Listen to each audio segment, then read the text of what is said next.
चलिए स्टार्ट करते हैं। कुछ सेल्स टैक्स थ्योरी पढ़ते हैं और उसके बाद हम सेल्स टैक्स का न्यूमेरिकल करें। आपके पास दो चैप्टर आ चुके हैं, एक का नाम है थ्योरी, और अगर हम थ्योरी पे जाते हैं 19B तो आप देखेंगे तकरीबन थोड़े से क्वेश्चन हैं, सिर्फ उसने 73 क्वेश्चन, ठीक है। तो इसका मतलब है थ्योरी पूछता है।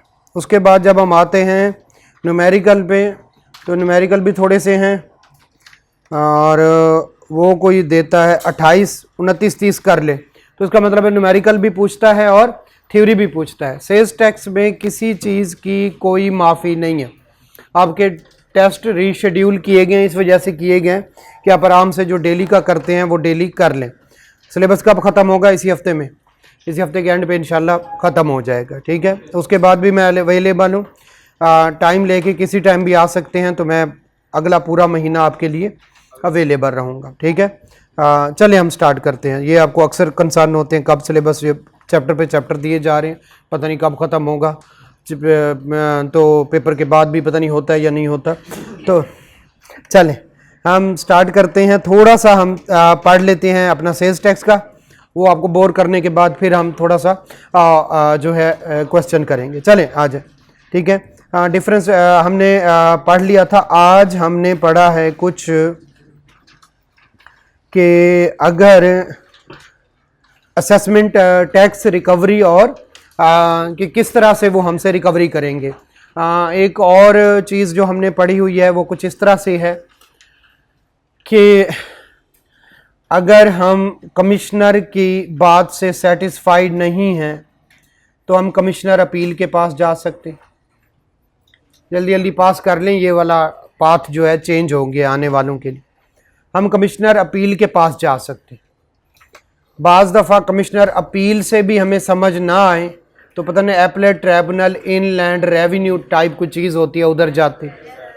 अगर हम इससे भी सेटिस्फाइड नहीं हैं तो फिर हाई कोर्ट और सुप्रीम कोर्ट का जो है मौजूद होता है। दरमियान में हमें अचानक से कुछ याद आ जाए तो हम अल्टरनेट डिस्प्यूट रेजोल्यूशन के पास भी जा सकते हैं, ठीक है। क्लियर हो गया? जिसमें चैप्टर नंबर 16 खास तौर पर जो अपील वाला है वगैरह वाला है, 17 है 16 है जो भी, तो जिन्होंने अगर वो गौर से पढ़ा है तो थोड़ी बहुत उन्हें समझ आएगी, ठीक है। जब कमिश्नर से आप नाराज़ होते हैं तो उसके बाद ये हैं वो फॉर्म जहां पे आपको कुछ रिलीफ मिलने की उम्मीद होती है। क्लियर हो गया? जब ये दो तरह के फैसले करते हैं। एक तरह से जिसे उसने कहा भाई 1 लाख रुपया कमिश्नर ने कहा हुआ था 2, तो ये कहते हैं यार 1 लाख गलत मांग रहे हो, इससे बनता है 40,000, तुम इससे कितना लो? 40,000। क्लियर हो गया?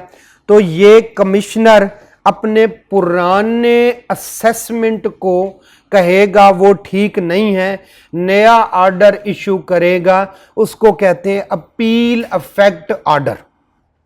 उसको क्या कहते हैं? Appeal effect order. Sales tax में 1 साल के अंदर अंदर इशू करना हो। क्लियर है? दोबारा जाते हैं। अगर कमिश्नर ने, असिस्टेंट कमिश्नर ने, एडिशनल कमिश्नर ने या डिप्टी कमिश्नर ने हमारी गलतियां देखी, हमें नोटिस भेजेंगे। आज पढ़ा है सुबह, नोटिस का हम रिप्लाई करेंगे। वो जो नोटिस का रिप्लाई होगा हम कहेंगे हमारा ऑडिट चल रहा है, छानबीन करें। जैसे उसको रिप्लाई मिलेगा, अगर तो वो मुतमिन है तो ठीक है, नहीं तो वो शो काज नोटिस भेजेगा। क्लियर हो गया? शो काज नोटिस भेजने के 180 दिन प्लस 90 दिन के अंदर अंदर असेसमेंट ऑर्डर भेजेगा। क्लियर हो गया? असेसमेंट ऑर्डर, असेसमेंट ऑर्डर में 2 चीजें इंक्लूड नहीं होंगी। नंबर 1 हम एडजॉर्नमेंट लेते रहे, नंबर 2 हम जो है अल्टरनेट डिस्प्यूट रेजोल्यूशन कमेटी के पास चले गए थे। क्लियर हो गया? ये चीजें शामिल नहीं। ले जी, हम उसके ऑर्डर से, उसने ऑर्डर भेज दिया, शोकास भेजा, और उसके 210 दिन के अंदर अंदर उसने क्या भेज दिया? उसने ऑर्डर भेज दिया। उसके ऑर्डर से सेटिस्फाई नहीं है तो हम किसके? Commissioner appeal. उसके सेटिस्फाई नहीं है एपलेट ट्राइब्यूनल, इनलैंड रेवेन्यू, और उसके बाद हम हाई कोर्ट और सुप्रीम कोर्ट जा सकते हैं। दरमियान में भी हम कहीं पे, कहां पे जो है अल्टरनेट डिस्प्यूट रेजोल्यूशन वो आपने पढ़ा हुआ है, कब जा सकते हैं कब नहीं जा सकते, क्लियर है।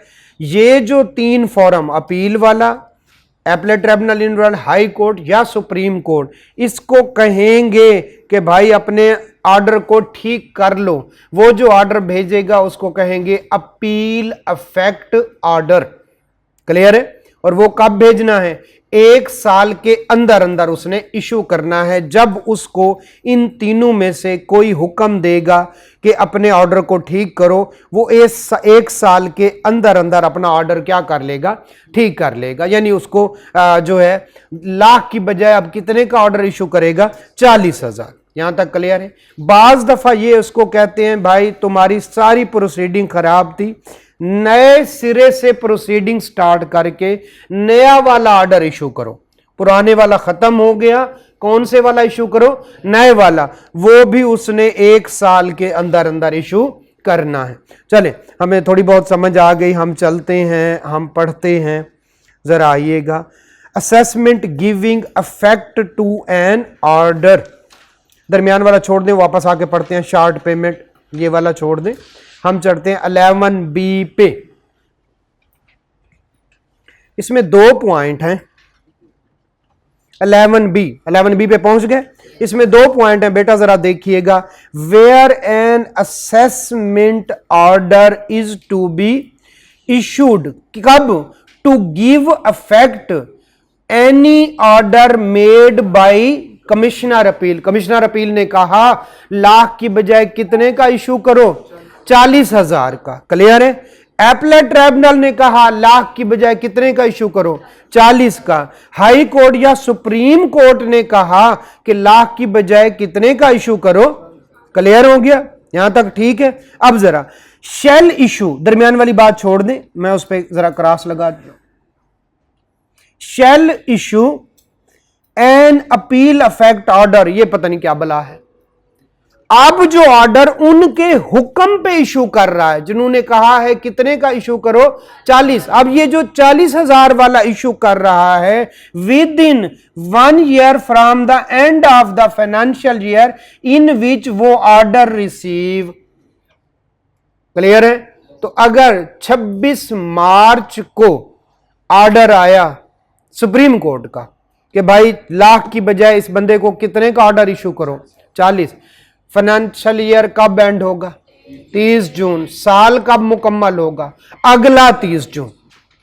तो अगर अब आते हैं 11 जनवरी 2020 को एक बंदे को ऑर्डर आया कमिश्नर को कि भाई लाख की बजाय इसके कितने कर दो, 40,000, बताएं कब करेगा, फाइनेंशियल ईयर कब एंड होगा, 30/6/2020, कब तक इशू करेगा, 30/6/2021 को। चलें, जिसको समझ आ गया उसकी मर्जी।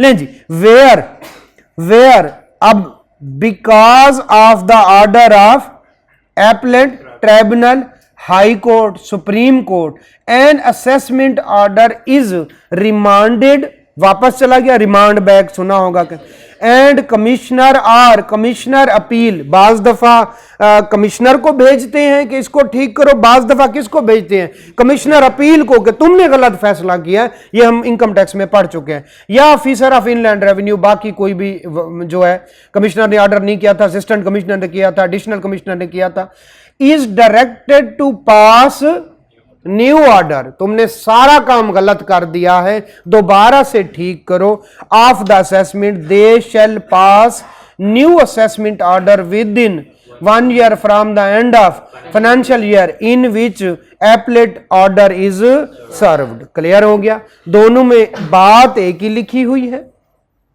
लेकिन कौन से वाला, पहले में है जनाब लाख को क्या कर दो, 40,000, दूसरे में है तुमने सारा कुछ गलत किया है, क्या करो, उसको दोबारा से केस को देखो। क्लियर हो गया। तो जिसको भी भेजेंगे, सुप्रीम कोर्ट हाई कोर्ट को भेज सकती है, हाई कोर्ट किसको भेज सकते हैं, एपलेट ट्रिब्यूनल को, और एपलेट ट्रिब्यूनल आगे कमिश्नर को, कमिश्नर की बजाय असिस्टेंट कमिश्नर, एडिशनल कमिश्नर या डिप्टी कमिश्नर को। सुप्रीम कोर्ट डायरेक्ट कमिश्नर को या एडिशनल कमिश्नर या डिप्टी कमिश्नर को भी भेज सकती है। और इनकम टैक्स में हमने इसको डिटेल से दोनों समझ आ गए, टाइम का पता चल गया। चले आगे जरा चलते हैं, ठीक है। बल्कि इससे पीछे वाला पॉइंट, ये 11 भी अभी जारी है। न्यू असेसमेंट ऑर्डर, ये कौन से वाला है, नया नया, is not required to be issued within 1 year if the appeal is made against the order of appellate authority। Commissioner appeal उसको कहता है भी ऑर्डर इशू करो, और वो कमिश्नर अपील के फैसले के खिलाफ किधर चला गया है, एपलेट ट्रिब्यूनल। तो फिर अब कमिश्नर क्या फैसला, दोबारा से कमिश्नर अपील के पास गए, कमिश्नर अपील ने कहा इसको नया ऑर्डर इशू करो, तुमने गलत काम किया है। वो कहते सर जी उसको क्यों भेजा है, मैं आपके खिलाफ किधर जा रहा हूं, एपलेट ट्रिब्यूनल इनलैंड रेवेन्यू में। तो अब कमिश्नर कहेगा भाई उधर अपील चल गई, अभी तो मैं ऑर्डर इशू नहीं करूंगा। दोबारा से अगर किसी का फैसला मान ले तो फिर नीचे वाला भी मानेगा। अगर आप उसके खिलाफ किस में चले गए, अपील में चले गए, तो फिर नीचे वाला कहेगा भाईजान अपील में चले गए हो तो पता नहीं वो कोई और हुक्म ना सुना दे, लिहाजा मैं क्या करूंगा, वेट करूंगा। वापस चलते हैं जरा, आइएगा। एक और है, short paid amount recoverable without notice.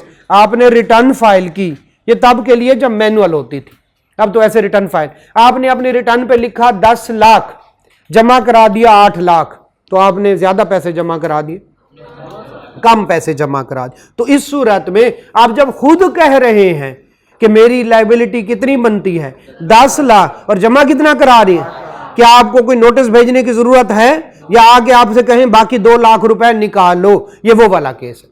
एक ये है नोटिस भेजते हैं जब उनको भी कंफर्म नहीं, आपको भी कंफर्म नहीं, वो कहते हैं भाईजान ये हमें लग रहा है आपने गलत काम किया है, आप उनको दे, ऑडिट होता है, ऑडिट होते हो, रिप्लाई ऑडिट ऑडिट ऑडिट होता है, ठीक है। एक सूरत है आप खुद कह रहे हैं मेरी लायबिलिटी कितनी है और जमा कितने कराए हैं 8 लाख, तो 2 लाख रुपए क्या है, ये वो वाला केस है। शॉर्ट पेड अमाउंट कौन से वाला, रिकवरेबल विदाउट कोई नोटिस नहीं होगा, ठीक है। Where a registered person pays less tax that indicated in return. पे कितने कर रहा है 8 लाख, इंडिकेट कितना किया हुआ 10, खुद बता रहा है मेरी लायबिलिटी कितनी है 10 लाख और पे कितने कर रहा है, ठीक है। ये चोरी वगैरह का मामला नहीं, ये सीना चोरी का मामला है। लें जी, शॉर्ट पेड टैक्स इंक्लूडिंग कौन से वाले, डिफॉल्ट सरचार्ज, अगर लेट पे हो गए, महीना हो गया, 2 हो गया, साल, okay. Shall be recovered from him by stopping the removal of goods from the business premises. इन चीजों को हाथ ना लगाना। अब ये किसकी है, ये एफबीआर की है, तो उसने क्या कर दिया, इधर से चीजें ना उठाना, ये अब एफबीआर की है, हम 2 लाख रुपया इसी में से रिकवर करेंगे। And through attachment of business bank account, ये हमने कहीं पे पढ़ा हुआ, अच्छा चल without giving him show cause notice. जब आप खुद कह रहे हैं मेरी 10 लाख लायबिलिटी और जमा कितना करा रहे हैं, तो आके वो किसी भी तरीके से, चाहे आपका सामान उठा के ले जाए, चाहे वो क्या करें, आपको बैंक अकाउंट अटैच कर लें, वो किसी तरह से भी अपने 2 लाख रिकवर करने के मजाज हैं। However penalty will be imposed after issuing कौन से वाला, 3 तरह के होते हैं। नंबर 1 टैक्स होता है, नंबर 2 डिफॉल्ट सरचार्ज, ये दोनों चीजें डायरेक्टली वसूल कर सकता है, लेकिन पेनाल्टी नोटिस इशू करने के बाद शो काज देगा और पेनाल्टी। क्लियर हो गया, चलें आगे चलते हैं, जरा आइएगा। ये पता नहीं, ये पहले भी कहीं था, सिम भी बंद कर देंगे, इलेक्ट्रिक, ये बिल्कुल वही वाला है, ठीक है, बिल्कुल ऑलमोस्ट उससे मिलता जुलता है, लेकिन है किसके लिए, FBR is empowered to discontinue. वहां पे पता नहीं रिटर्न नहीं फाइल कर रहे थे, वहां पे ये था इनकम टैक्स की रिटर्न नहीं फाइल कर रहे। फॉलोइंग पर्सन नोटिफाइंग कौन से वाला, गैस एंड कौन से वाला, डिस्ट्रीब्यूशन कंपनी, उनको बताएगा इनका वो जो है क्या कर दो, गैस और दूसरा कौन से वाला, बिजली। एनी पर्सन इंक्लूडिंग टायर 1 और fails to registered for the sales tax purpose. Tier 1 में आता है, ठीक है, लेकिन अपने आप को रजिस्टर नहीं करवा रहा, और रजिस्टर्ड टायर 1 है और वो मशीन नहीं लगा रहा, कौन से वाली, ठीक है। तो कोई बंदा अगर रजिस्टर्ड होना है, खुद को रजिस्टर्ड नहीं करवा रहा, ठीक है, और दूसरा टायर 1 रजिस्टर्ड है लेकिन अपनी मशीन को क्या नहीं करवा रहा, पीओएस मशीन पता नहीं कौन सी होती। अच्छा, shall restore their connection subsequent upon the registration या इंटीग्रेशन। अगर टायर 1 या कोई और बंदा है और वो रजिस्टर्ड नहीं हो रहे, या टायर 1 है सिर्फ और रजिस्टर्ड हो गया और अपनी मशीन को क्या नहीं करवा रहा, इंटीग्रेट नहीं करवा रहा, तो फिर उसके वो क्या कर देंगे, बिजली और गैस के कनेक्शन काट देंगे। और अगर आप बाद में रिटर्न फाइल कर दें, ठीक है, जैसे अभी सिम का हो रहा है इनकम टैक्स में, जो अपने रिटर्न नहीं फाइल कर ले उनकी मोबाइल सिम की क्या कर रहे हैं, बंद कर। साथ में एक और सजा भी लिखी हुई थी, कौन से वाला, ये वाली, कौन से, इलेक्ट्रिसिटी कनेक्शन, और अभी तक यहां तक पहुंचे नहीं है लेकिन कानून में ये भी मौजूद है। तो सेल्स टैक्स में क्या मौजूद है, कोई बंदा चाहे वो टायर 1 हो या ऊपर वाला डीलर, डिस्ट्रीब्यूटर, होलसेलर, इंपोर्टर है ना, मैन्युफैक्चरर, इनका रजिस्टर्ड होना था, रजिस्टर्ड नहीं हो रहे, बिजली और गैस के कनेक्शन काट देंगे। और अगर टायर 1 है और अपनी जो है वो पीओएस मशीन को क्या नहीं करा रहा, इंटीग्रेट है, तो इस सूरत में उनके बिजली और गैस का कनेक्शन काट देंगे। और बाद में अगर वो रजिस्टर्ड हो जाए या इंटीग्रेट हो जाए तो दोबारा से कनेक्शन बहाल कर देंगे। ठीक है, ये रिकॉर्ड हमारा उधर वाला चैप्टर है, वो उसके साथ इसको मैच करके पढ़ेंगे। जरा आ जाए, टैक्स इनवाइस हमने शायद पढ़ लिया। टैक्स इनवाइस में क्या क्या होता है थोड़ा बहुत पता है, पता नहीं, जो सेल कर रहा है उसका नाम, एड्रेस और उसका एनटीएन और एसटीआरएन, और जिस जो परचेज कर रहा है नाम, एड्रेस, एनटीएन और एसटीआरएन, पता नहीं एसटीआरएन क्या बला है, सेल्स टैक्स रजिस्ट्रेशन नंबर। फिर गुड्स की डिस्क्रिप्शन लिखी जाएगी, क्लियर है। फिर गुड्स की क्वांटिटी लिखी जाएगी, रेट लिखा जाएगा, टोटल अमाउंट लिखी जाएगी, amount exclusive of sales tax, amount of sales tax और amount exclusive of sales tax, amount of sales tax और amount inclusive of sales tax. ठीक है, चले आखिर पे एक दो बात रह गई है वो पढ़ते हैं। द बोर्ड में specified modified invoices for taxable supply only one sales tax invoice shall be issue. एक ही है, ये रोका गया है, यहीं पे ना हो कम ज्यादा कहीं पे कर रहे हैं। अच्छा, कहीं पे डिस्काउंट आ रहा हो, ट्रेड डिस्काउंट, कहीं पे हमने पढ़ा था, कहीं पे हमने पढ़ा था वैल्यू ऑफ सप्लाई पे, तो अमाउंट मेंशन करना जरूरी है।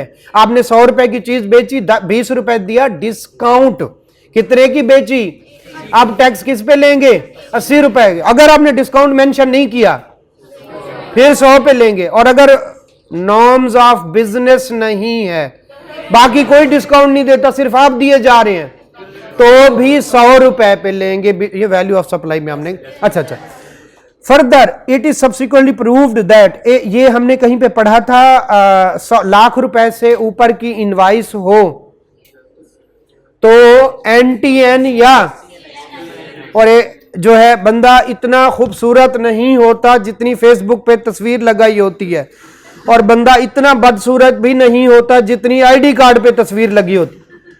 ये दो हकीकतें हैं, ऐसा है या नहीं। आईडी कार्ड की तस्वीर देखो दोबारा देखने को दिल नहीं करता। ठीक है, लें जी, तो अब एक बंदा आया, उसने कहा ये मैं हूं, ये मैं हूं।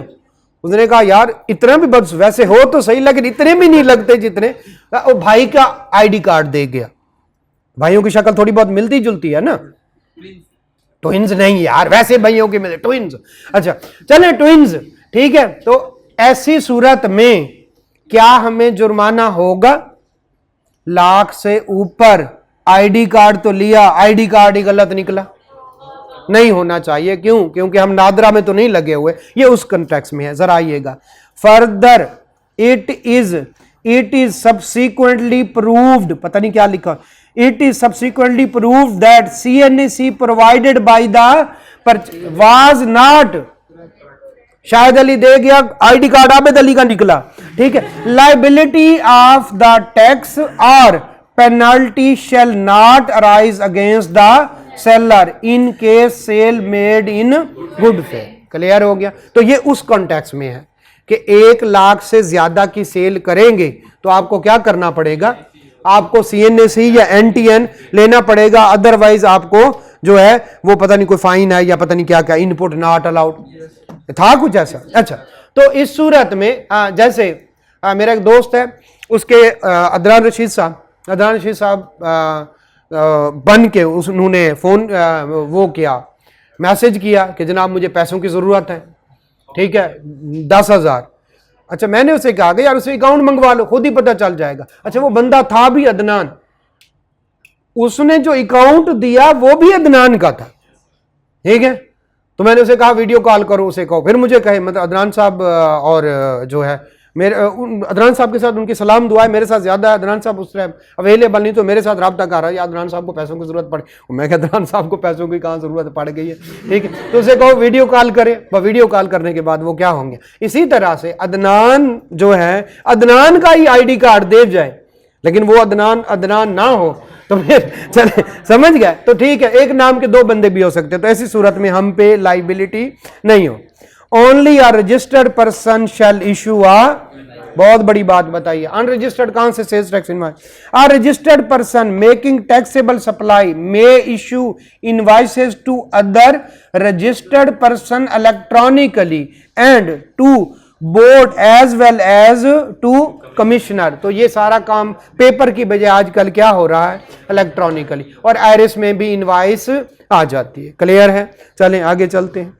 हमारा ये वाला कंप्लीट हुआ और हम चलते हैं जनाब, थोड़े से हम प्रैक्टिस करते हैं 19B की, ताकि आपको पता चले कि क्या कौन से वाला आता है। थ्योरी भी आती है। जरा 73 सबसे आखिरी क्वेश्चन आपके पास नहीं है प्रिंटेड, कोई फॉर्म नहीं, सामने नजर आ रहा है। क्वेश्चन नंबर 73 हर आने वाली अटेम्प्ट पिछली अटेम्प्ट से मुश्किल है। आप 8 साल पुराने क्वेश्चन देखिएगा तो आपको वो निस्बतन आसान लगेंगे।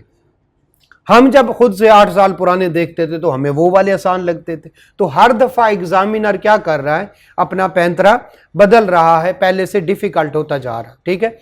वाहिद मेरे ख्याल में पाकिस्तान में एजुकेशन है, शायद MBBS में ऐसा होता जिसमें हम पुराने क्वेश्चन करते हैं और अक्सर पुराना क्वेश्चन रिपीट नहीं होता। 6 महीने एग्जामिनर का एक ही काम है कि उसने क्वेश्चन बनाना है और हमें फेल करना, ठीक है, और हमने कोशिश करनी है कि क्या करना है, खुद को पास करना। जरा इसी वजह से जब लेटेस्ट अटेम्प्ट के हम क्वेश्चन करते हैं तो वो क्या होते हैं, मुश्किल होते, ठीक है। आपको प्रैक्टिस के लिए शुरू में करवाते हैं और आपको परफेक्शन की तरफ ले जाने के लिए हम क्या करते हैं, आखिर वाले क्वेश्चन। खैर हमने चूंकि थ्योरी हम आखिर वाले क्वेश्चन कर सकते हैं, मेरे ख्याल बिजनेस के भी आखिर वाले को 8-10 क्वेश्चन किए थे हम थ्योरी के। चले, under the sales tax rules 2006 specify the document, नहीं ये वाला तो अभी हमने रूल पढ़ा नहीं, इधर आ जा।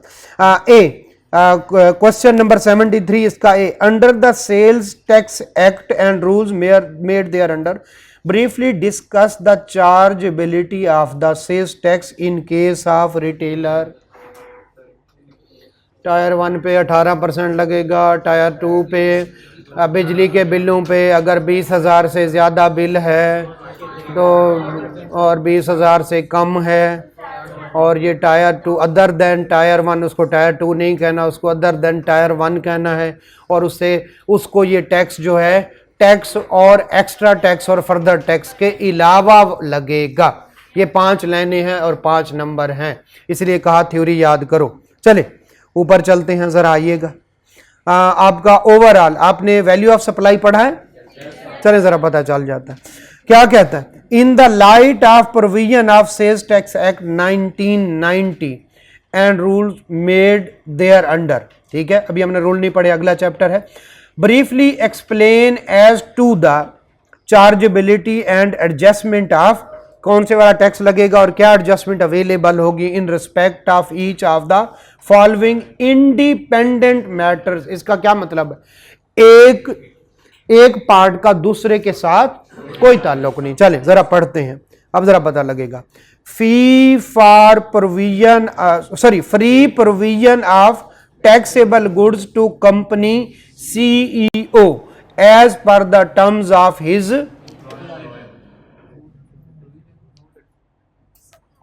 सप्लाई है, चीजें उठा के मुफ्त दे दो, गिफ्ट दे दो, घर ले जाओ, business use, non business use, but किन में से दी हैं, टैक्सेबल गुड्स दी हैं भाईजान, तो फिर क्या है, सप्लाई है। अब आते हैं वैल्यू ऑफ सप्लाई पे।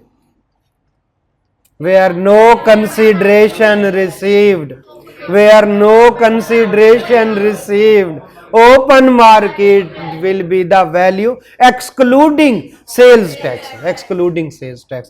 तो भाईजान नहीं पढ़ाया, पढ़ा हुआ है, तो क्या CEO से कहे होंगे पैसे दो, क्या ली होंगी, मुफ्त, लेकिन है टैक्सेबल गुड्स, मुफ्त दे दो, गिफ्ट दे दो, क्लियर है? घर ले जाओ, business use, non business use. फिरौन की मम्मियां बैठी हैं सामने। लें जी आ जाए, ठीक है, आ जाए। लें जी जो है free replacement of defective part, ये आपके लेवल के ऊपर की बात है। जरा इन केस यानी 8 वो हैं, 8 मार्क्स है। तो एक ऐसा है जो आपने नहीं पढ़ा है, मैं आपको बता दूंगा ये वाला point. Free replacement of defective part in case of taxable goods sold under, ये फ्री से ऐसे लगेगा कि ये टैक्सेबल सप्लाई है, लेकिन नहीं, जो वारंटी में दे रहे होते हैं उसमें ऑलरेडी आप किसी से पूछें वो कहेगा कोई वारंटी नहीं है तो 1.5 लाख की है। अगर वारंटी कहो तो 1,80,000 की है, वो पहले से पैसे ले लेता है। तो वारंटी में अगर फ्री दे दें तो वो सप्लाई नहीं है। ये पहले हमने डिस्कस नहीं किया, आपके लेवल के ऊपर की चीज है। आगे चलते हैं। पेमेंट ऑफ मशीन फ्यूल, आंखें खुली। Payment of machine fuel by one of the director using his own credit card. आपको पता है एसेट पे इनपुट टैक्स होता है, बताया गया है। एसेट पे इनपुट टैक्स होता है। हमने क्या लिया है? Payment of machine fuel. या तो एसेट होगा या फिर हम कोई चीज परचेज कर रहे हैं, इन सब पे क्या मिलता है? Input tax. जरा आगे देखिए, machine is used to manufacture, machine के अंदर इस्तेमाल हुआ है, मशीन के अंदर फ्यूल इस्तेमाल हुआ है। वो जो तार लगाई थी दीवार पे, वो जो तार लगाई थी दीवार पे, उस पे नहीं मिला। वो जो तार मशीन में लगाई थी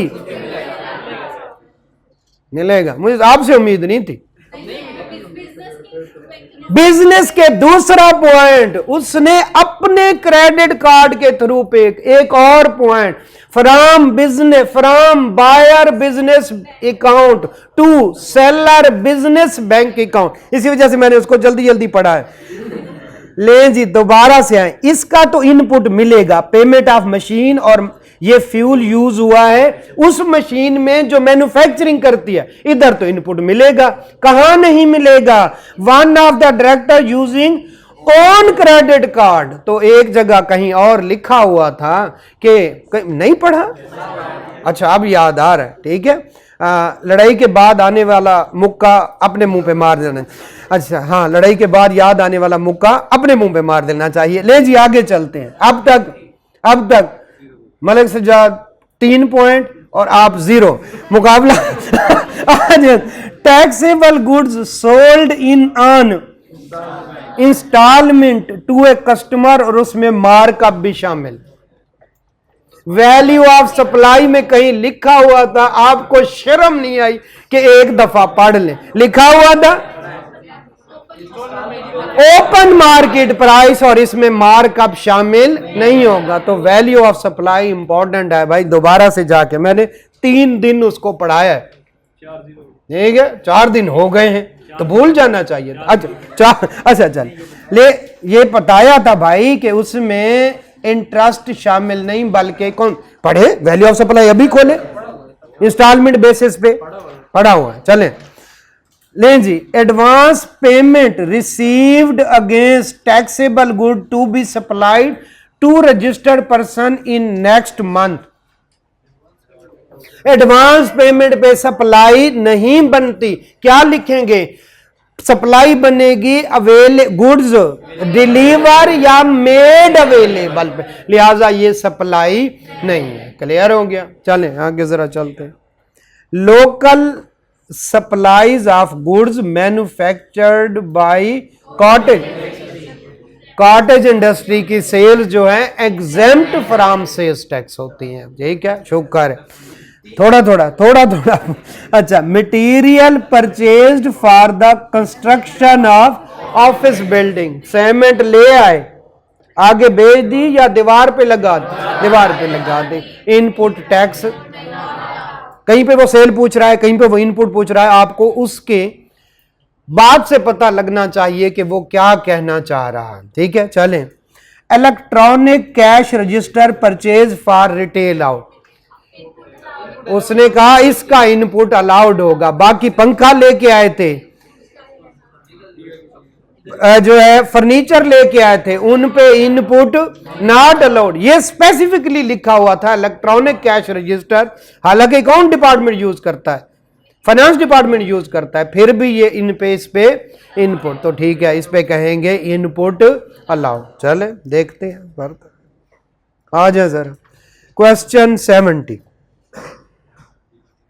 under the provision of sales tax act and rules made there under briefly explain the following. जरा आ जाए, how and under what situation inland revenue department may recover amount of sales tax from a person without issuing a show cause notice. अभी पढ़ा है short paid tax, इसका मतलब है हर चीज इंपॉर्टेंट है इसमें, तो कहीं से भी क्वेश्चन बना सकता है। ओके, कुछ भी हो सकता है, लिहाजा अलिफ से लेकर बे तक, ये तक आपने सारा एक करना है, तैयार करना है। चले जरा, एक्स्ट्रा टैक्स क्या होता है, वो 3 लाइनें आपने लिख देनी है कि अप टू द 18% और बोर्ड में और ये वो सारा। चले, कैपेसिटी टैक्स हमने शायद अभी पढ़ना है। चले ठीक हो गया, चले फिर दोबारा वापस आएंगे, ठीक है, अपने आप को तैयार कर लें, इन क्वेश्चन को फिर हम डिस्कस करेंगे, ठीक है, दिमाग की बत्ती आपकी जो है जलती रहनी चाहिए, ठीक है। आ जाए 2 क्वेश्चन करते हैं हम जो है उसके,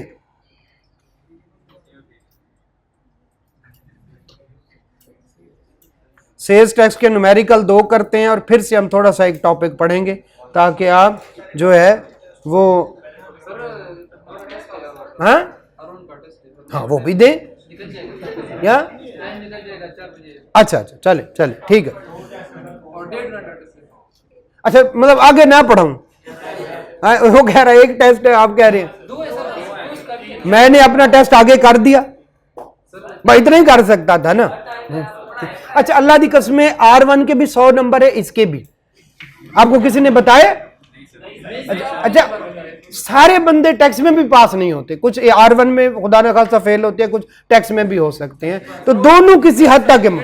आज तक कोई चार्टर्ड अकाउंटेंट नहीं बना जिसका कैफ 2 रहता हो। अच्छा मतलब तो, अच्छा पढ़ना जरूरी है, आज हमें पता चला। लेकिन जी कुछ चीजें हैं, कुछ एग्जाम टिप्स है, वो ऐसा हम वो करते रहेंगे। सबसे पहले following statements are to be ignored, ये लिखा हुआ हो तो आपने कहना है एग्जामिनर बकवास कर रहा है।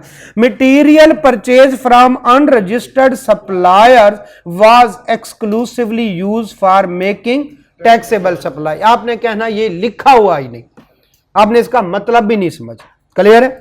दूसरा purchase motor vehicle for use, आपने समझना है ये कुछ नहीं लिखा हुआ, ये दोनों लफ्ज आपने क्या कर लेने, याद कर लेने। दूसरा following will be considered as sale, अभी तो goods given to CEO free of cost, ठीक है ये इसका पता है। Okay, goods personally use by, okay, our goods जो है वो बैंक के पास पड़ी थी और बैंक ने हमने डिफॉल्ट किया और बैंक ने बेच दी, हम कहेंगे मुबारक हो आपकी सेल हो गई। Goods issued from factory to admin office, factory से किसकी तरफ चली गई, एडमिन ऑफिस, तो ये मेरे ख्याल बिजनेस यूज, ये बिजनेस यूज है। Goods produce and internally used in factory, अगर तो मशीन पे यूज हो और फिर भी सप्लाई है। अच्छा चले, गुड्स गिवन इन मस्जिद में चले, अच्छा okay. For claiming input tax you must hold invoice, ये पहले भी कहीं पे लिखा हुआ है, ठीक है इनवाइस। अच्छा चले लें जी, इफ एग्जाम नहीं, ये अभी आपके लेवल का नहीं है। You must search in question that purchase and sale जो है figure are inclusive of tax or exclusive of tax, अगर तो इंक्लूसिव है तो उसको डिवाइडेड बाय 18 मल्टीप्लाइड बाय जो है 100 करेंगे तो हमारे पास सेल या परचेज आ जाएगी, और मल्टीप्लाइड बाय डिवाइडेड बाय 118 करके 100 करेंगे तो हमारे पास सेल या परचेज आ जाएगी, मल्टीप्लाइड बाय 18 करेंगे। और अगर एक्सक्लूसिव हुआ अगर एक्सक्लूसिव हुआ तो फिर मल्टीप्लाइड बाई 18% करेंगे तो हमारे पास क्या आ जाएगा? क्लियर है? इंक्लूसिव एक्सक्लूसिव समझ आए? ठीक, ओके। दोबारा, अगर वो एक फिगर देता है, कहता है इंक्लूसिव ऑफ टैक्स है, इसका मतलब है ये 100 नहीं है, ये 118 है। और अगर अनरजिस्टर्ड को सेल हुई है तो ये 122 है। पता नहीं अजीब बातें करने लग गए, समझ? उसको डिवाइडेड बाई 118 करें तो हमारे पास 1% आ जाए। उसको मल्टीप्लाइड बाई 100 करें तो सेल या परचेज की फिगर आ जाएगी। मल्टीप्लाइड बाई 18 करें तो हमारे पास टैक्स की, सेल्स टैक्स की फिगर आएगी। और अगर अनरजिस्टर्ड को है तो उसको 122 से डिवाइड करें, मल्टीप्लाइड बाई 100 करेंगे, सेल या परचेज आ जाएगी। मल्टीप्लाइड बाई जो है 18 करेंगे तो सेल्स टैक्स आ जाएगा। मल्टीप्लाइड बाई 4 करेंगे तो आपके पास फर्दर टैक्स आ जाएगा। क्लियर है? ओके, चल। Sales tax debit is output, sale tax credit is input. ये बस याद कर ले, ये रट्टा लगा ले। डेबिट सेल है, क्रेडिट परचेज है। क्लियर है? चले, name of the scheduled in sales tax. Third schedule किस पे? एक दी गई है वैल्यू ऑफ सप्लाई, एक दी गई है रिटेल प्राइस। तो सेल्स टैक्स रिटेल प्राइस पे लगेगा। शाबाश। Fifth schedule, six schedule, okay okay.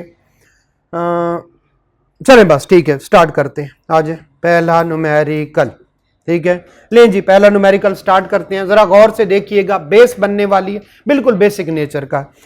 Star enterprises, पहला question, requirement compute sales tax liability of show proper working. नाम भी कहता तो हमने शो करने। अच्छा, टोटल सेल्स, जरा एक एक वर्ड को आपने गौर से पढ़ना है, बेसिक्स है, लिहाजा आपने सारी तवज्जो इधर रखनी है। टोटल सेल्स किसको? रजिस्टर्ड पर्सन को। मेरा ख्याल है 4% एक्स्ट्रा लगाया होगा, फर्दर नहीं, तो इस पे सिर्फ 18%।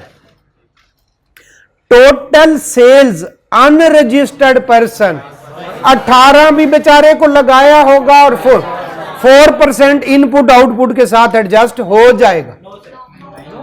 ये क्या है? ये बॉटम लाइन, ये पे करना ही करना है। तो ऐसी जब बात आए तो उसके साथ ऐसे रेड लाइन आपने लगा देनी है। जब सारा क्वेश्चन कर बैठेंगे तो आप कहेंगे ये भी, जितनी उसकी टैक्स लाइबिलिटी आए उसे कहें साथ में ये 4% पे करना ही करना है। क्लियर हो गया? यहां तक ये समझ आ गई ना? ये बॉटम लाइन फिगर हम कुछ 10 दफा कह चुके। ओके, एक्सपोर्ट सेल, ये एग्जेम्प्ट सप्लाई, ना इनपुट ना आउटपुट,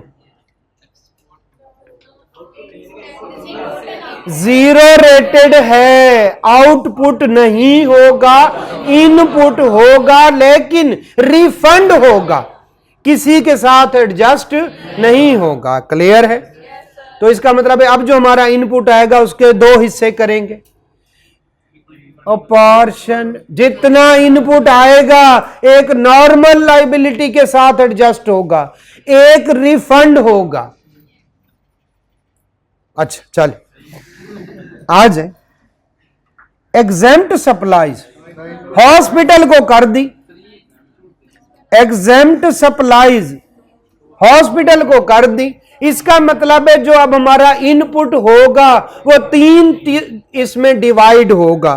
एक हिस्सा आउटपुट के साथ एडजस्ट होगा, एक रिफंड होगा, एक जो है वो नर्क में जाएगा। खत्म। क्यों? क्योंकि जिसका आउटपुट नहीं उसका इनपुट भी नहीं। तो अब हमने इनपुट को 3 हिस्सों में तोड़ना है।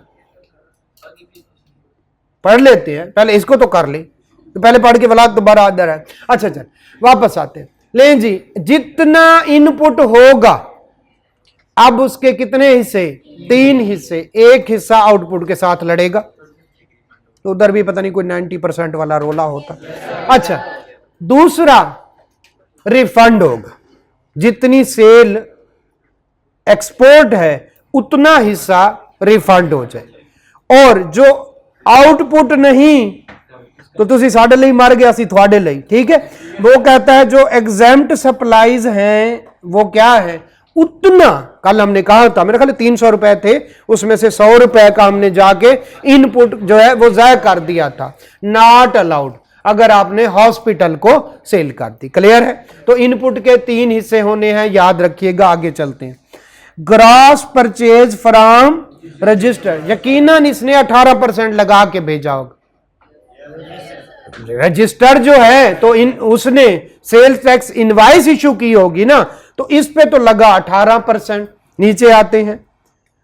ग्रॉस परचेज फ्रॉम अनरजिस्टर्ड बंदा सेल्स टैक्स इनवाइस इशू नहीं कर सकता, सेल्स टैक्स चार्ज नहीं कर सकता। यकीनन इस पे कोई सेल्स टैक्स नहीं है। दोबारा सोचें, हम एक बंदे के पास गए, सेल्स टैक्स रजिस्टर है, कहते मेरा इनपुट भी है आउटपुट भी है, हमें क्या करेगा? सेल्स टैक्स इनवाइस इशू करेगा, 18% हमें देना पड़ेगा। हम उसकी लाइबिलिटी हमारा एसेट। क्लियर हो गया? दूसरे बंदे के पास गए, वो कहते भाईजान मैंने तो ना कभी आईआरएस का मुंह देखा है, ना मैंने कभी सेल्स टैक्स इनवाइस देखी है, जितने की 100 रुपए की चीज है 100 रुपए की ले जाओ। उसने हमें सेल्स टैक्स नहीं लगाया। और आज टैक्स इनवाइस में भी पड़ा है सिर्फ रजिस्टर्ड पर्सन ही क्या इशू कर सकता है। तो इसका मतलब है इस पे 18% नहीं है। ये हम 100 रुपए की चीज 100 रुपए की लिया है। क्लियर है? तो इसका मतलब है अब तक हमें इनपुट सिर्फ इधर से मिला है। किससे? रजिस्टर्ड सप्लायर से, जिससे हम परचेज करके। क्लियर है? अच्छा चलें आगे चलते हैं। Purchase return to unregistered supplier किस में से लेस होना चाहिए? 65 लाख में से 6,50,000 रुपए क्या होना चाहिए? कम। लें जी, 65 लाख का लेंगे 18%, उसमें से लेस करेंगे 6,50,000 का 18%, जो बाकी बचेगा सारे का सारा आउटपुट के साथ एडजस्ट कर लेंगे। क्यों? 3 हिस्से करने हैं। कितने? 3 हिस्से। एक टैक्सेबल, एक जीरो रेटेड, एक एग्जेम्प्ट। ये क्रक्स है इस क्वेश्चन को। चले शुरू करते हैं। आउटपुट टैक्स जरा आज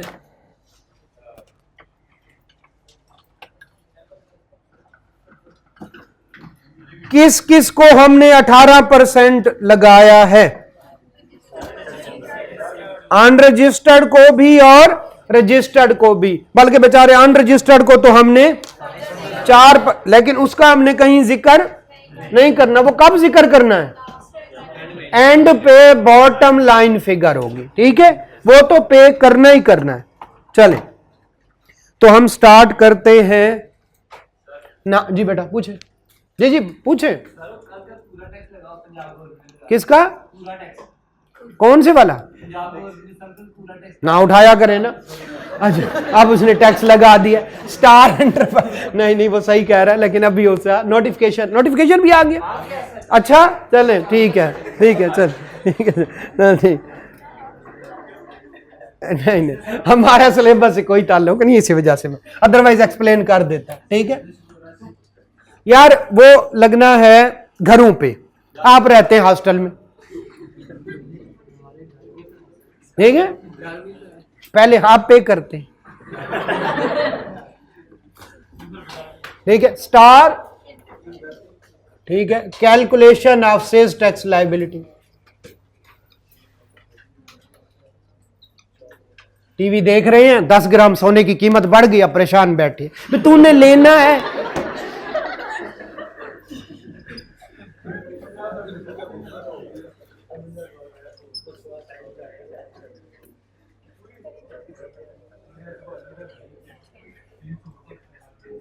ठीक है?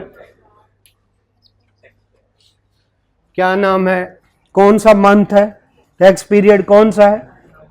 For the month of June.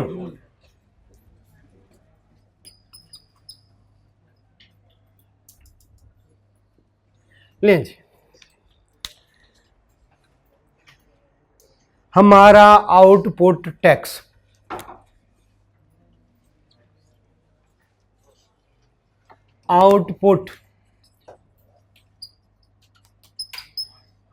कितना? 1 मिलियन प्लस कितना?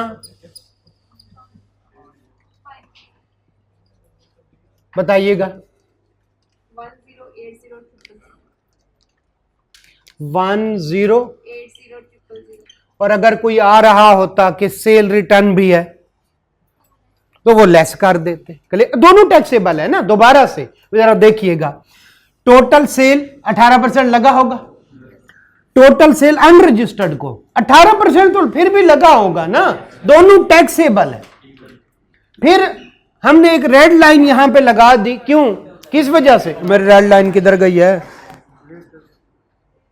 ठीक है, हमने ये रेड लाइन लगा दी कि इस पे 4% एक्स्ट्रा भी है, जो कि आउटपुट तो हो गया हमारा क्लियर।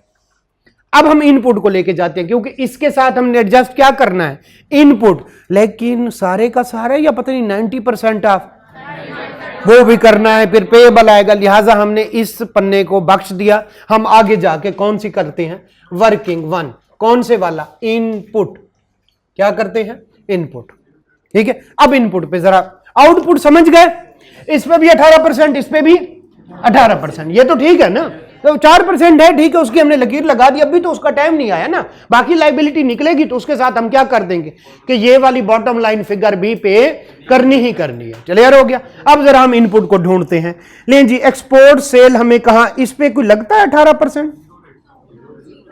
इस पे कोई 18% लगता है, लिहाजा ये आउटपुट का पार्ट सेल का पार्ट है, आउटपुट का पार्ट। हम तो इनपुट आउटपुट देख के वो करते हैं, तो आउटपुट का पार्ट नहीं है। फिर आगे चलते हैं, जरा ये देखिएगा, gross purchase from registered supplier. Yes, इस पे हमें क्या लगा हुआ है, ठीक है। तो परचेजेज फ्रॉम, या ग्रॉस लिख दें आपकी मर्जी, परचेजेज फ्रॉम रजिस्टर्ड सप्लायर।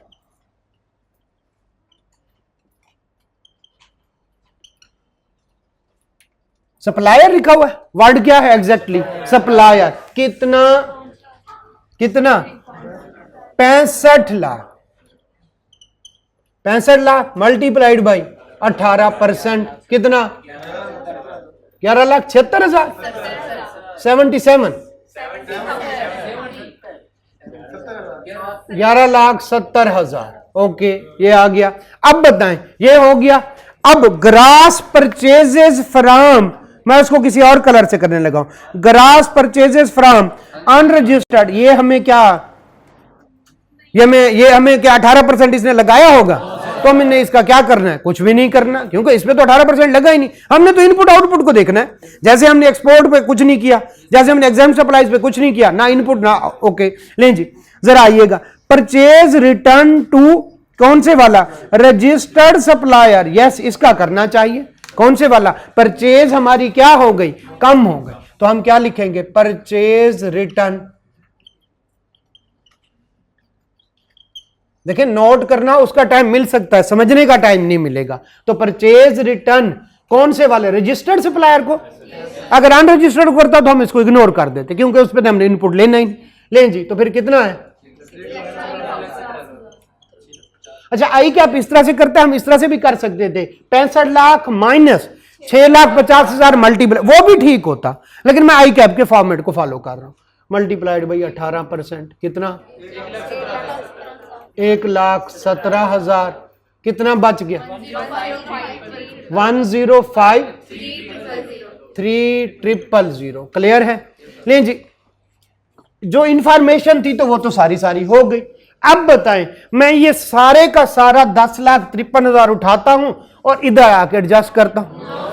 नहीं, बल्कि क्यों, मैंने ये जो इनपुट लिया हुआ है, कितना, ये सारी की सारी टैक्सेबल सप्लाई नहीं की, मैंने टैक्सेबल सप्लाई की है किसको, ये वाली दो, यही है ना, इसमें भी 18%। मैंने एग्जेम्प्ट सप्लाई भी की है और मैंने जीरो रेटेड भी की है, कौन से वाली, एक्सपोर्ट। तो मुझे असूलन अपने इनपुट को 3 उसमें डिवाइड करना। अब बताएं, मैंने, अब जरा ये टेक्निकल पार्ट है आज की डिस्कशन में, जरा देखिएगा, मैंने सप्लाईज कौन सी की है, मैंने सप्लाईज कौन सी की है, नंबर 1 टैक्सेबल, सुने जरा, नंबर 2 कौन से वाला, जीरो रेटेड, और मैंने कौन सी वाली की है, एग्जेम्प्ट। मुझे बताएं मैंने टोटल इनपुट कितना लिया है, कितना 10,53,000, कितना 10,53,000।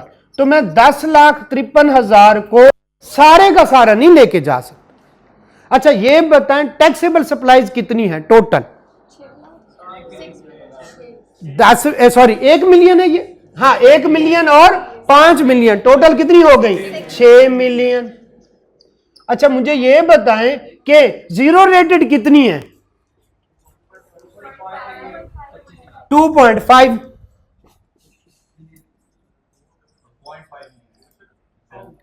कितना, और क्या है मेरी एग्जेम्प्ट सेल,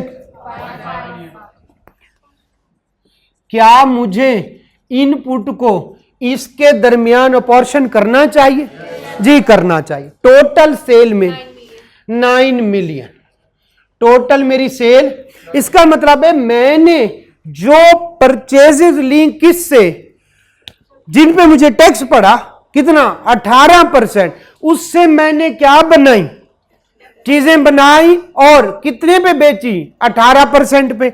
मैंने कितने पे बेची, जीरो रेटेड, मैंने कितने पे बेची, लिहाजा मैं 10,53 को डायरेक्ट आउटपुट के साथ एडजस्ट नहीं कर सकता। है भी ऐसा ही, हमने खुद देखा जब हॉस्पिटल को सेल की थी, कौन से वाली थी, एग्जेम्प्ट, तो मैंने सारा इनपुट ले लिया था, नहीं।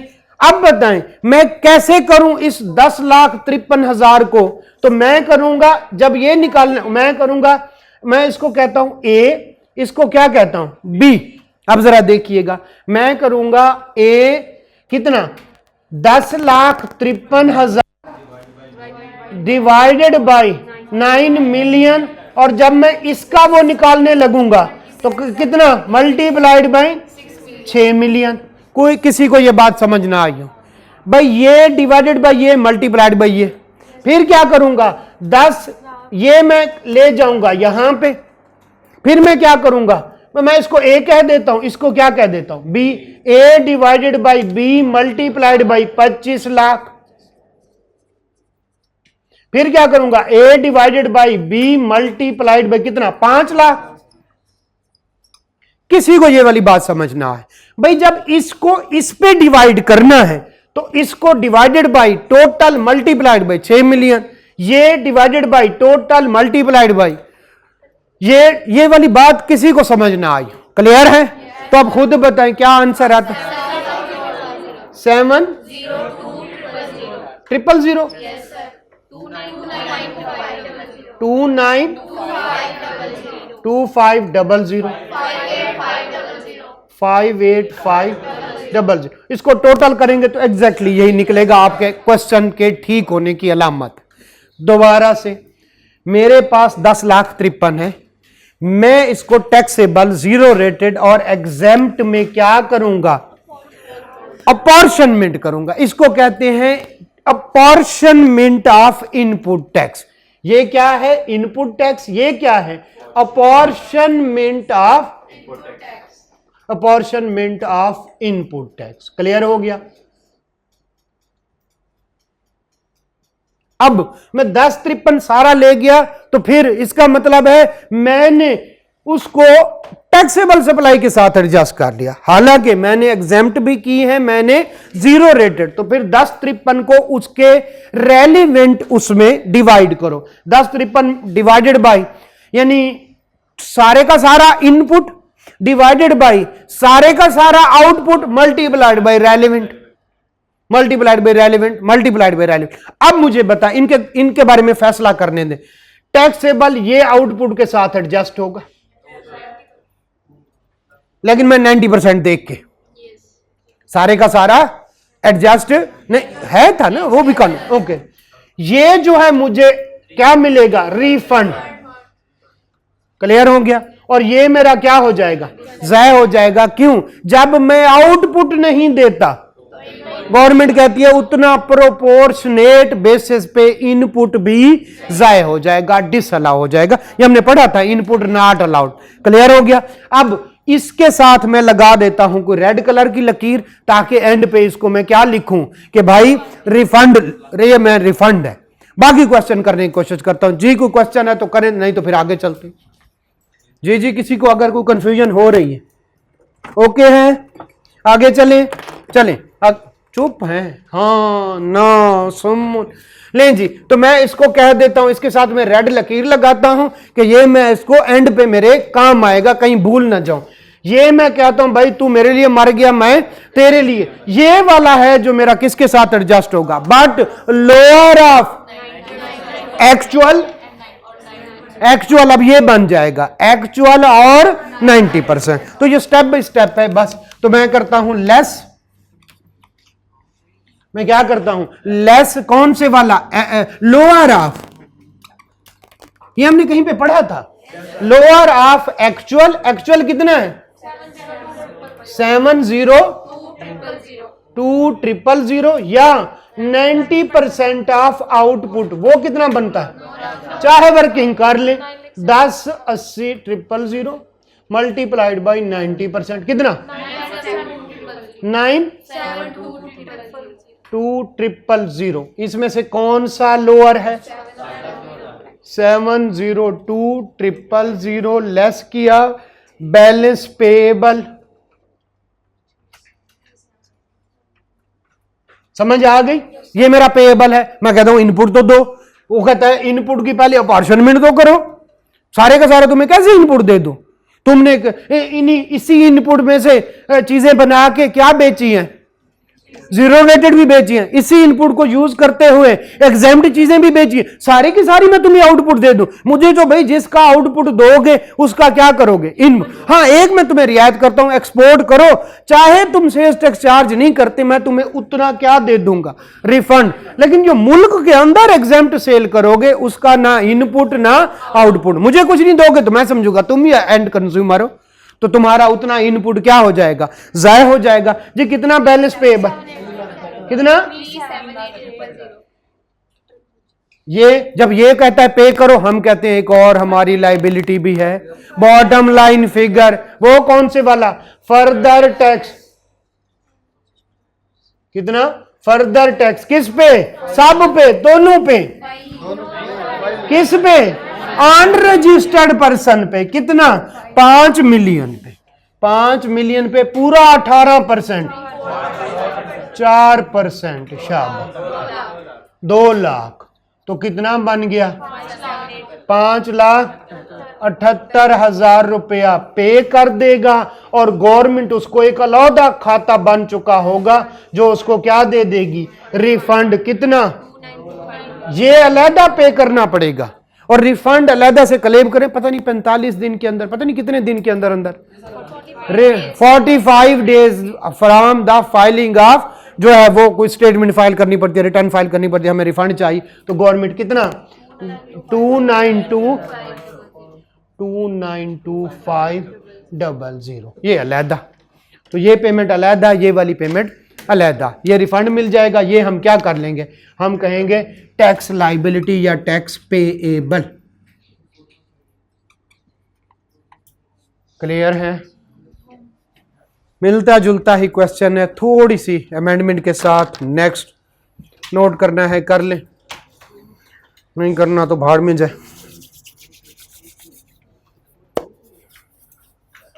जी जी पूछे।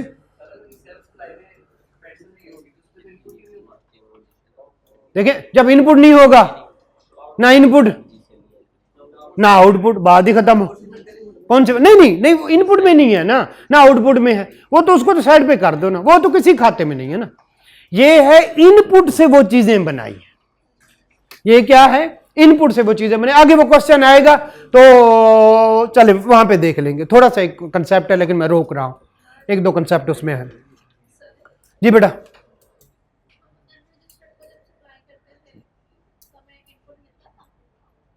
अनरजिस्टर्ड जो सप्लाई कर रहे हैं उल्टा गवर्नमेंट को फायदा है, 18 भी दे रहे हैं, 4 रुपए एक्स्ट्रा भी दे रहे हैं हर 100 के पीछे, टैक्सेबल सप्लाई है ना। दोबारा देखें, मेरा ही है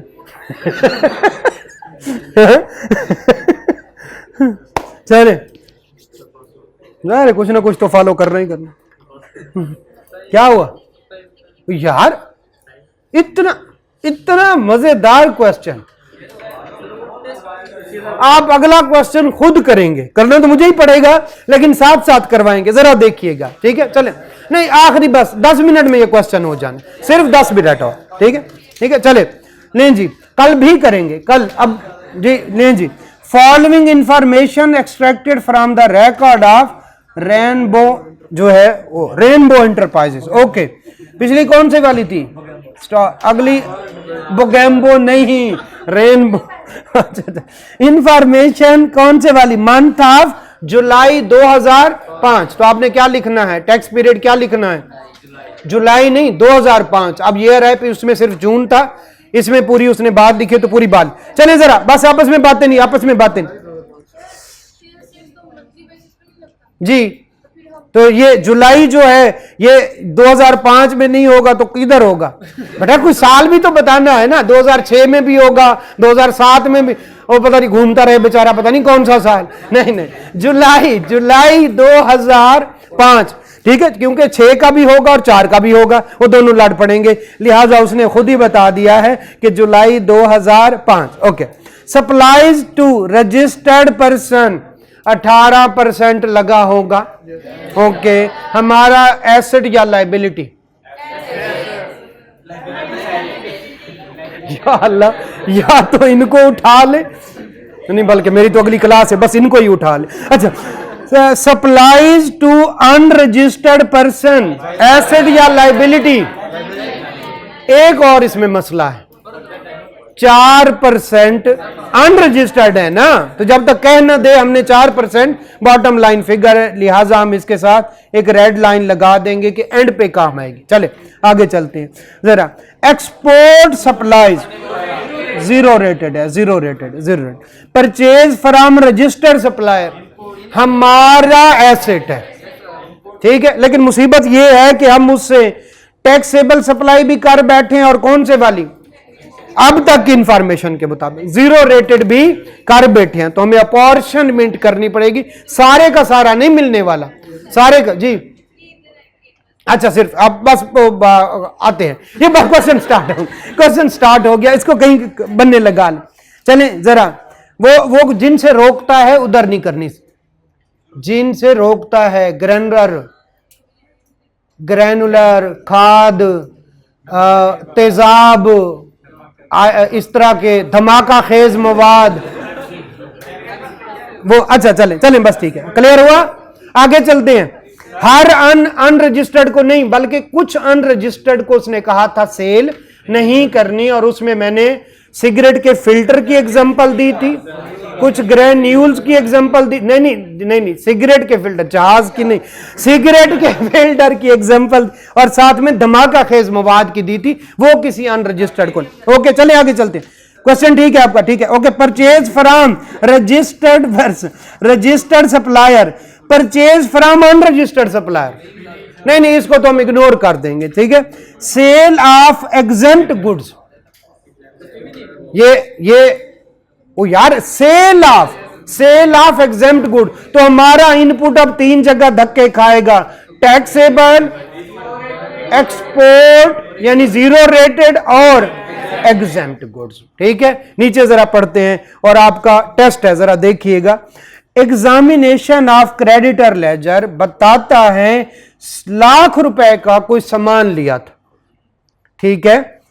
okay, still outstanding on the account of purchase made from registered supplier, उसने हमें सामान दिया था 12 जनवरी 2005 को, और अभी तक पेमेंट पेंडिंग है। हमने तो जनवरी की रिटर्न फाइल की होगी, पर और पेमेंट मेड या टू बी मेड की बेसिस पे इनपुट ले लिया होगा।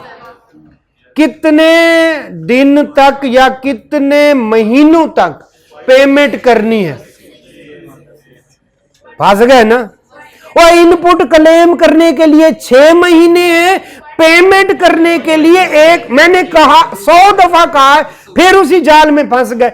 इनपुट क्लेम करने के लिए जिस महीने में हो उससे आगे 6 पीरियड, और जब हमने क्या पेमेंट करनी है, तो जिस दिन परचेज करें उससे 180 दिन। अब जरा गिने, 12 जनवरी, हम 30 दिन काउंट कर रहे हैं, 12 फरवरी, 12 अप्रैल, 12 मई,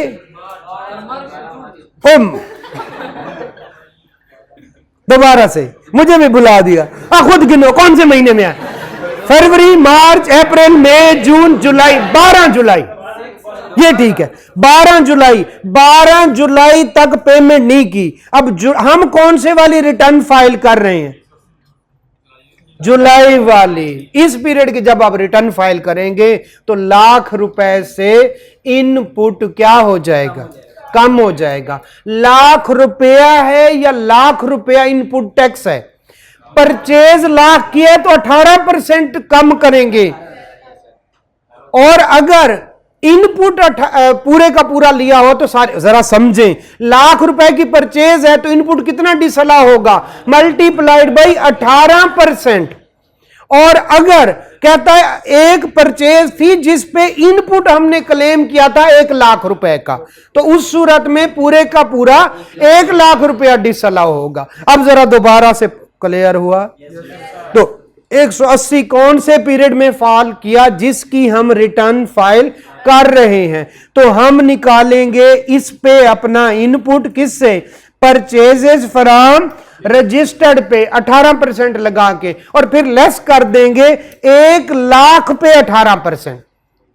नहीं समझ आया, क्लियर है। तो भाई ये इनपुट डिसअलाउड में पड़ा था कि जब हम कोई परचेज करें क्रेडिट पे और क्या ले ले, इनपुट क्या करें, इनपुट क्लेम कर लें, तो फिर हमने क्या करना है, 180 दिन तक पेमेंट ना की तो इनपुट जिसमें 180 दिन पूरे होंगे उस पीरियड की इनपुट में से हमें क्या करना पड़ेगा, डिसअलाउ करना पड़ेगा। तो हमारा इनपुट कितना है, 4 मिलियन का 18%। हम कितना डिसअलाउ करेंगे, 1,00,000 का 18%। आगे उसने कह दिया input of the said purchases, कौन से वाला, account for the relevant tax period. जनवरी में परचेजेस की, जनवरी में इनपुट ले लिया, 180 दिन हुए जुलाई में, और उसी की हम क्या कर रहे हैं। अच्छा, अगर 180 दिन होते जून में तो हम कहते जून में ये रिकॉर्ड हो चुका। अगर 180 दिन बनते हैं अगस्त में, अभी कुछ नहीं करना, अभी 1 महीना और पड़ा हुआ। क्लियर है। तो हम करेंगे कौन से वाला, 40,00,000 पे 18% माइनस 1,00,000 पे 18%। क्लियर हो गया। आगे चलते हैं। Goods purchase from unregistered supplier और exclusively use for making taxable supply. क्या करना है इसका, कैसे, किधर लिखा अच्छा चले, पहले बताया था, अभी 3 साल पहले की बात। चले आज जल्दी से क्वेश्चन करें, आपने मेरे साथ करना है और इसको हमने 5 मिनट में ही खत्म करना। ठीक है। टैक्सेबल सप्लाईज कौन सी हैं, रजिस्टर्ड प्लस अनरजिस्टर्ड। शाबाश। जल्दी जल्दी हम क्या करते हैं, टैक्सेबल सप्लाईज, और फिर उसमें से लेस करेंगे इनपुट, लेकिन इनपुट को उधर निकाल के हम उसकी क्या करेंगे, अपॉर्शनमेंट। हमें हो गया। चलें फिर, ठीक है।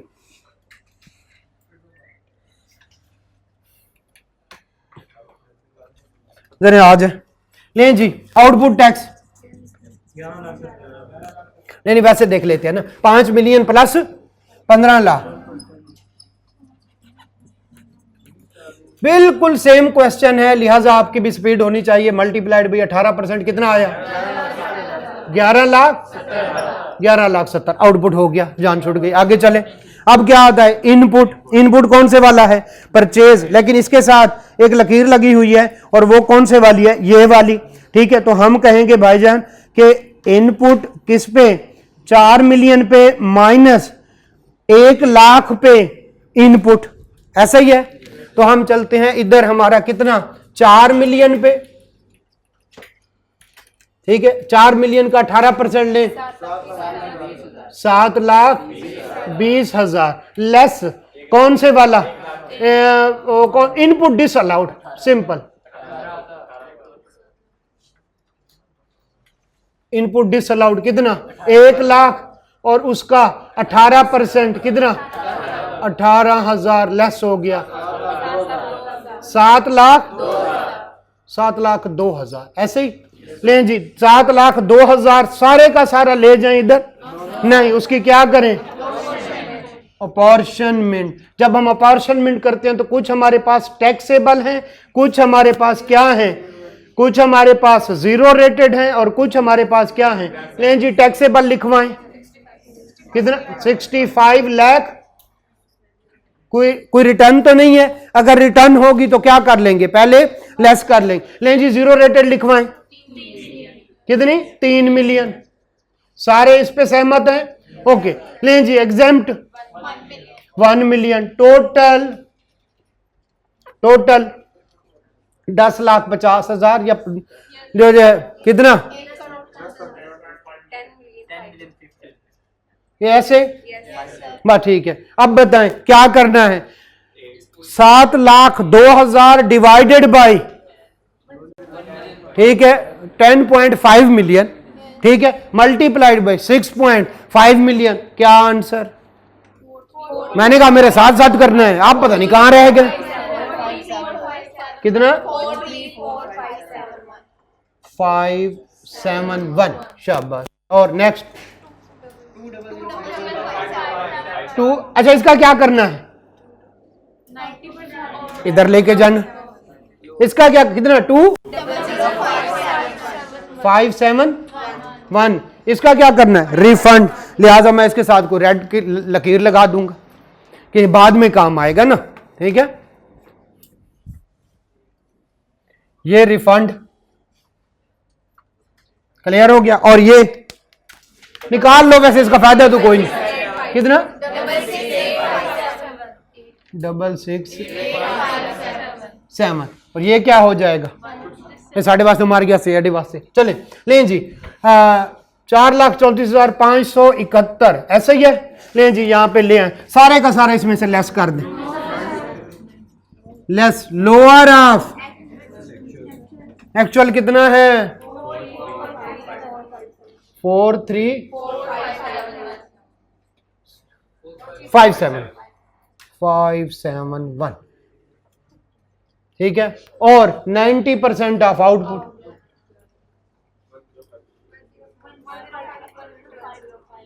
105,300 यही आएगा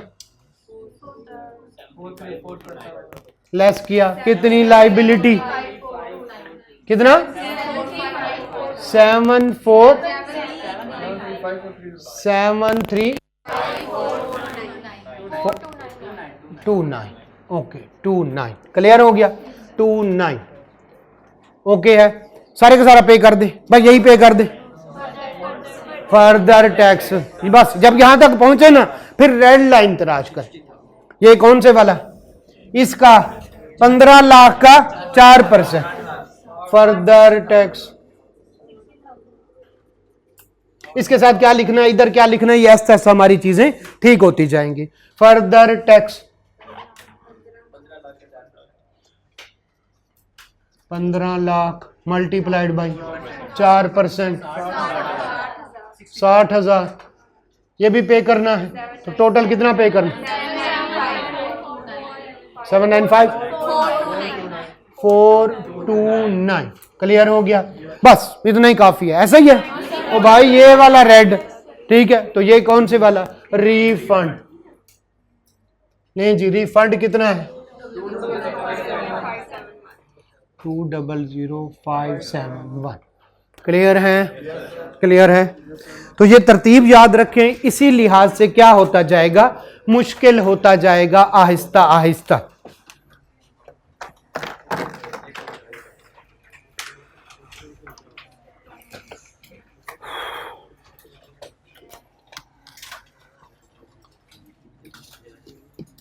क्वेश्चन नंबर 3 आपका होमवर्क